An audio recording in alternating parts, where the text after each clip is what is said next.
so hard. Now everything is easy 'cause of you. Hi, everyone. Welcome back to Thoughts for Rent, Realtors Keeping It Real. As always, I am Ireland, and this is Jenni McKenna. And she has actually picked the subject today, so it's going to be a really exciting one. So we're diving in because, of course, you guys may already know this. Ireland and I work for McKenna Property Management, and I wanted to find out what the worst states to own property, investment property in. So I found this great article. It's very relevant. It's actually through Turbo Tenants 2025. They compile all the data. And we're going to dive in and see what the 5 worst states are. But at the same time, we're going to compare Nevada because we're experts in Nevada. So we're going to do that. So you guys are going to get some good information about other states as well as what Nevada does for property investors. Perfect. So we ended up, or Jenni actually ended up finding an article from, I believe, what are they called? What's the company called? It's like Real Estate Journal. It's like Real Property Management Journal.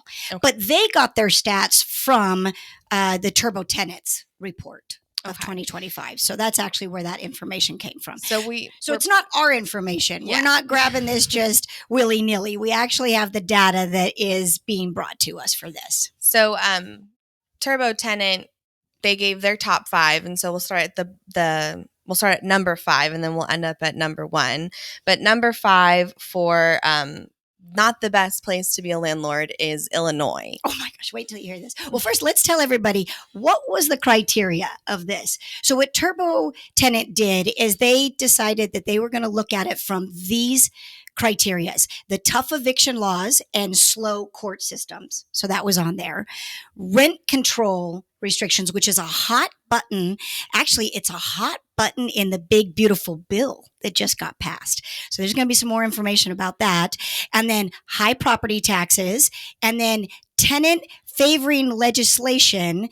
I like to call that anti-landlord legislation. They made a nice little fluffy sentence called tenant favoring legislation. So that was the kind of the criteria that got these states on this 5 worst states to own property in. Okay, so now start with the Illinois one, which is going to flabbergast you. So with Illinois, at least with this report, they said that because of the backlog of the courts, there are some counties that are experiencing up to 2 years. Oh, no, you didn't say 2 years, did you? Yes. 2 years to get a non-paying tenant out of a property? Yes. Are you crazy? Not in Illinois. What the heck are they thinking in Illinois? That is insane. So in Nevada, a non-paying tenant, how quickly can we get them out, Ireland? So in Nevada, we really only exist in 3 city districts, and they're all in the same county. Clark County is huge. If anyone wants to look it up, it's a lot of space. And then because we service the southern Nevada area, we only have to deal with North Las Vegas, and Henderson, which I always find interesting because you go to California or you go to other cities, and there's like 20 cities or like 20 different counties. So the fact that we only have to deal with 1 county in 3 cities is definitely unique. I think that helps our court system out a lot. And with Henderson and Las Vegas, they're pretty fast. Honestly, I would say like we can get a judgment in about 2 to 3 weeks. North Las Vegas is a little bit behind. They're a little bit more delayed, but even then that really only extends to about 4 weeks, maybe 5 weeks. So we're still looking at less than 2 months. Most of the time we're looking at a month. The whole process in and of itself might take close to 60 days, but when we actually want to get in front of a judge and actually start that process, it's pretty quick. I like to say Nevada is the wild, wild west, baby. Pay your rent or get out. And the courts favor us in that. I mean, when I first started, I would tell you I could get a non-paying resident out in 3 weeks. That was 20-something years ago. However, it has gotten a little bit longer, and I think that's just because of the number of rentals that have come into the valley. I don't necessarily think the system has changed. It's just the amount of new rentals that mean more court hearings. Yeah. But yeah, in Nevada, we'll get them out in 60 days, guys. So compared to Illinois, that's let's see, 1 year and 10 months faster. Yeah. Than what they can do there in our lovely Illinois. And let's not forget, Illinois has high property taxes, which is also what makes it a tough environment and is the reason why they nailed number 5 on the top 5 worst places to own a rental property. Okay, can I do the next one? Sure. So the next one is a little close to my heart because my husband, Max, loves this state, has always wanted us to move there. And I have said, no. And now this gives us another good reason to not transfer our money, retirement money, into any kind of real estate there. And the state is Oregon. Go Ducks. Yeah, go Ducks, right? Or Beavers, right? However, Oregon made headlines as being the first state in the United States that passed the statewide rent control. What were they thinking, Ireland? They were being tenant friendly. But even then, I don't even think it's to the betterment of the tenant when you really look at it long term either. I am not a big fan of rent control. And Oregon, you're the first state to make it statewide. All of the other states we're going to talk about, there's different areas and cities that have it, but not as a full statewide.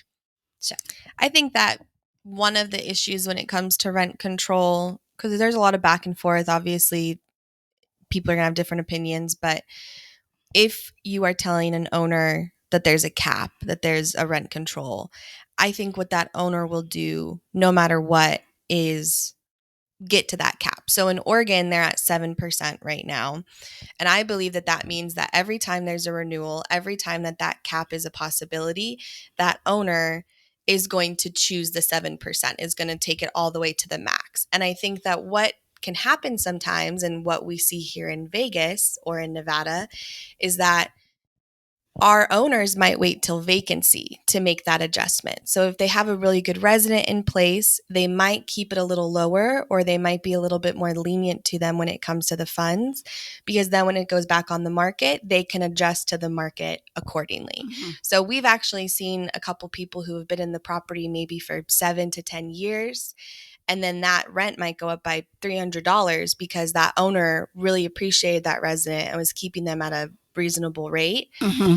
But if you're in a place that has rent cap, as an owner, you might get nervous and not have that opportunity to make that large jump during vacancy. And so you're just always going to choose the 7%.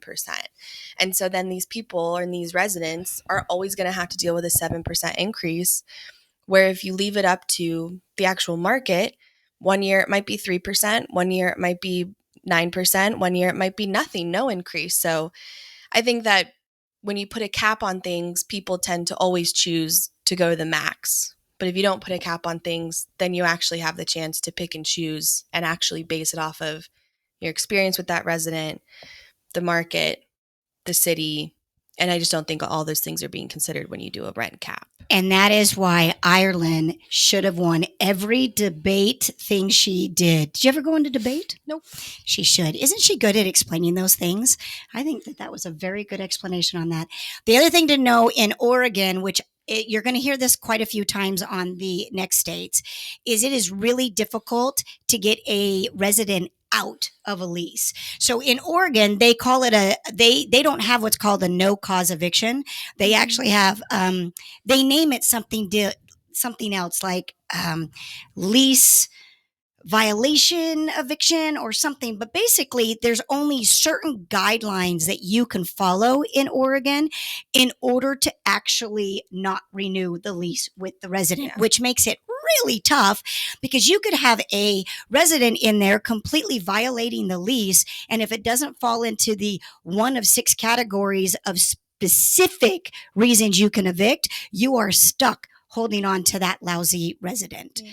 So that is number 4, which is Oregon. And this report didn't talk about it, but I'm also pretty sure Oregon and Washington have squatters' rights, which is crazy. And we may be talking, oh, you know what? Washington didn't make the top 5. Washington was in the top 10, but not the top 5. And you're right. They do have squatter rights.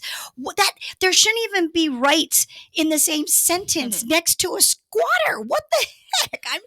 Sometimes, you know what? That might be why I love property management, because it makes you constantly stay on your toes, and you have to be on top of all of the new legislation so that your voice can be heard, so that you don't have things get passed in your state that have squatters' rights in that bill.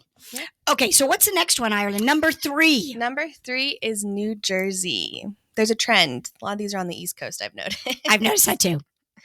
New Jersey has really high taxes. Tell everybody what their property tax is. 2.49%. Let's just call that 2.5. That's a 2.5% if you're ever going to call it. What's Nevada's property tax? Nevada's average sits at right around 1%. 1% compared to 2.5%. That right there means I'm not going to be buying some rental properties in New Jersey. Absolutely. They also have some jurisdictions in New Jersey where they have done rent caps as well. It's not statewide, but there are certain areas where they can do that rent cap, which always makes it kind of tough.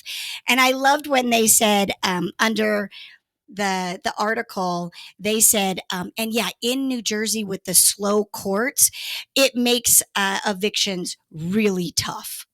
So that's the first time they actually said really tough. Even in Illinois with the 2-year mark, they didn't say really tough. So there must be some other factors going on in New Jersey. It's like the cobweb of litigation. And so they just said it's really tough. Yeah. So the next one is number 2. Number 2 is not going to surprise anyone. I don't think number 2 or number 1 is going to surprise anyone. No, I don't think so. Number 2 is our lovely little state called New York. And New York is just strange when it comes to property management, what a resident can and cannot do. The thing that's a little mind-boggling to me in New York, and I'll let you talk kind of about how the rent control and what their increases are and what it can't be. But do you know that if you raise your rent with the resident in New York, they can appeal it? They can appeal it. They don't own the darn thing, and they can appeal that rent. So that one, again, won't be buying any property to rent out in New York. That's going to be a place I continue to visit. Love, watch Broadway plays, eat some great food, enjoy the walk in Central Park, but we're not going to be buying any rental property there. Yeah. It was marked as one of the most resident friendly and tenant friendly. So that kind of factors into the idea to appeal. And then that also factors into, I think they also are trying to do couple rent caps and things of that nature. Yep. And then their eviction process, you also have to be very specific with what the eviction is about. Yeah, that one's a tough one. New York, love ya, but not going to be buying any property there anytime soon. And then we've got some time to talk about the number 1, grandiose, the state that is the hardest to own rental property. Drum roll. Okay, Ireland, tell everybody. It is California. I don't think that surprises anyone. Anyone that has had California rental property, feel free to comment on some of the experiences that you have had down below, or DM us and let us know, because there are some stories I've heard about California rental laws. One that's off the top of my head is from a couple. She did get a divorce, and this is coming from the owner. So this is obviously just taking everything at the owner's word.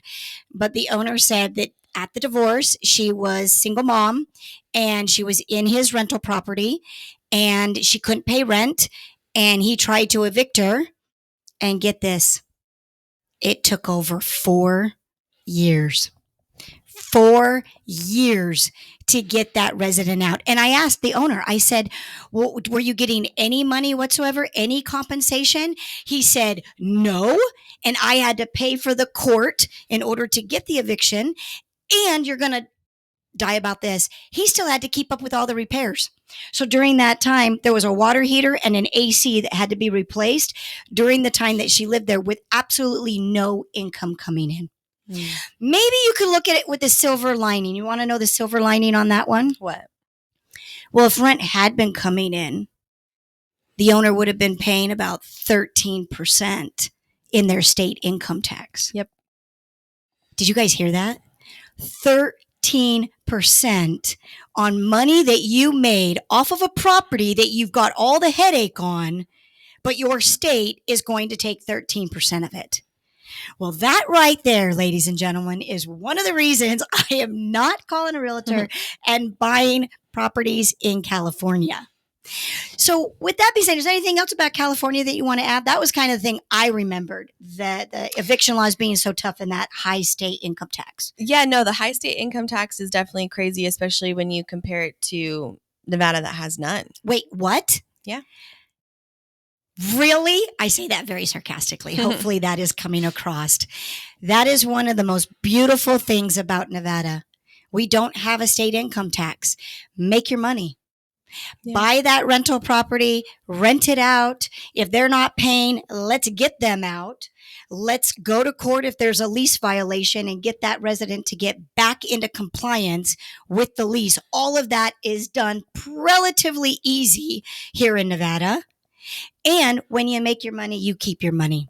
And I think that's the way it should be. Yeah, absolutely. Yeah. So if you got any fun stories, I would love to hear it. I have been in the business since 1993. Ireland's been around the block quite a few years as well. We love to have stories from other states. Our states are kind of like Nevada is a little bit on the non-drama side. I would say so, yeah. Yeah, so we don't really get to dish too much tea out. So if you've got something, make sure that you reach out to us, let us know. If you'd like to talk a little bit further about some of the other states that are on this list, and we will put that link in there for the article. Yeah. So the article is the top 10. We only went off the top 5. But yeah, if you want to do a little bit more research, or if you've got some information and you want to dive into some of the other states, we'd be happy to do it because I love dishing the tea on the other states. Absolutely. We're big Nevada fans anyway, so anytime we get a chance to brag, we will. That's true. So you've got it here. Our rundown of the 5 toughest states to be a landlord right now in 2025. 5th, Illinois. 4th, Oregon. 3rd, New Jersey. 2nd, New York. And the last and the first to get the worst state to own property in would be California. Californication. That's right. So you want to end it out? I think we've been with everybody for 17 minutes. They probably got to go on with their day. Hopefully they found this interesting, and I'll let Ireland take us out. Yeah, of course. Well, like she said, if you have any comments, questions, stories, feel free to comment below. Feel free to subscribe if you like listening to this stuff, and we'll see you guys next week. And share this episode. If you've got somebody that lives or has rental property in any one of those states, share this so that they can kind of have a chuckle. And then make them move to Nevada. Yes. And until next time, invest smart, stay informed, and keep your properties profitable. Bye, guys. Oh, there you go. Sound good? Okay, good. I'll pass over to Ireland. Here you go, Ken. Thanks, Pops.